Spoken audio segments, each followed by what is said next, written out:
আমরা বাংলাদেশের রাজনীতিতে মেধাভিত্তিক, প্রযুক্তি নির্ভর এবং অগ্রচিন্তার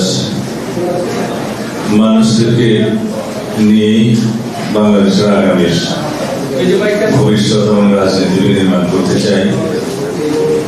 আমাদের একত্রিশ সভার মূল বক্তব্য তাই, এবং রাষ্ট্র কাঠামোর প্রয়োজনীয় গণতান্ত্রিক সংস্কারের জন্য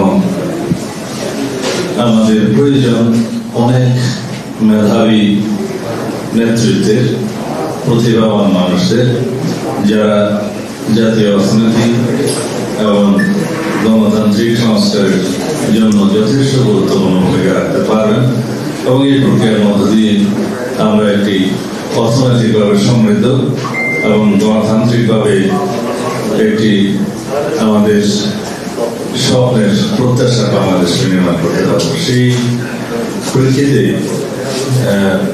জনাব রেজা কিবরিয়া বাংলাদেশ জাতীয়তাবাদী দলের পতাকা তলে যোগদান করার, জাতীয়তাবাদী দলে যোগদান করার ইচ্ছা প্রকাশ করলে আমরা সেটাকে আন্তরিকভাবে স্বাগত জানিয়েছি।